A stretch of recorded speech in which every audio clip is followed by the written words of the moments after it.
Innocent होता है। हाँ, बहुत इसको बेवकूफ बनाना बहुत आसान है ये, और उसी सबको बोल रहा है। लेकिन बाबर क्या वो मेरा बाबर को साथ कोई लेना देना नहीं है। वो एक मस्जिद था, इसीलिए इनको पास इमोशनल है। যে মসজিদ তো था अल्लाह का था।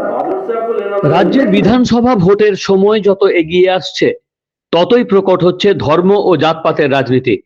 মালদা, মুর্শিদাবাদ সহ উত্তর ও মধ্যবঙ্গে মুসলিম ভোট ভাগ হচ্ছে বুঝেই এবার মুর্শিদাবাদ জেলার ভরতপুরের বিধায়ক হুমায়ুন কবিরের বিরুদ্ধে ভোট ভাগের রাজনৈতিক ষড়যন্ত্রের স্ট্রিং অপারেশন ফুটেজ ফাঁস করল তৃণমূল কংগ্রেস। তৃণমূল ভবনে সাংবাদিক সম্মেলন ডেকে হুমায়ুনকে গদ্দার বলে তীব্র আক্রমণ করলেন তৃণমূল কংগ্রেসের অন্যতম শীর্ষ নেতা ফিরহাদ হাকিম।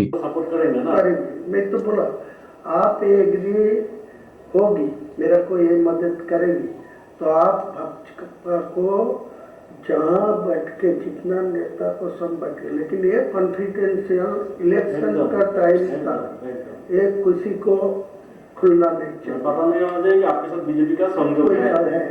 ये होने का तो मेरा रिजल्ट खराब नहीं, ये होने से तो आपके पास से मुस्लिम लोग निकल जाएगा। वो बोलेगा कि इनको पर्सनल इंटरेस्ट में ये सब किया। मैं तो वो कोई खुलना नहीं, मैं चैलेंज करके तो बोलूंगा, लेकिन मेरा को साथ आपका एग्रीमेंट होगा, साइन होगा। मैं इलेक्शन का बाद आपका चीफ मिनिस्टर होगा, जिसको भी आप निर्णय लेंगे मैं खुलना सपोर्ट देंगे, लेकिन मेरा कुछ दफ्तर तो बनना ही चाहिए मुसलमान लोगों के लिए होगा। तो मेरा क्या दिक्कत है? कोई दिक्कत नहीं, नहीं ओपन बोलो। আমরা কি গরু ছাগল? আমরা কি বুদ্ধিহীন? আমরা কি এতই ধারাবাহিক যে এই রকম মানুষ আমাদের ধর্মীয় আবেগকে বিক্রি করে দেবে আর আমরা সেটাকে হজম করব দেখার পরে, না এই মানুষটাকে ধিক্কার করব, এই মানুষটাকে সমাজচ্যুত করে দেব? এই প্রশ্নটা প্রত্যেকটা মুসলমান সমাজের মানুষের কাছে আমার থাকবে।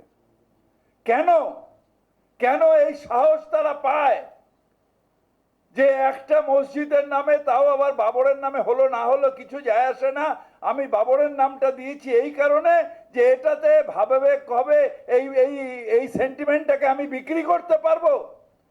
আমাদের সেন্টিমেন্ট বিক্রি করার জায়গা। আমাদের মুসলমান সমাজকে এইসব কুলাঙ্গাররা তারা কি ভাবে যে আমরা আমাদের নিজস্বতা কিছু নেই, বুদ্ধি নেই? হ্যাঁ আছে। অন্যায় অন্যায়, পাপ পাপ পাপ, এত বড় অন্যায়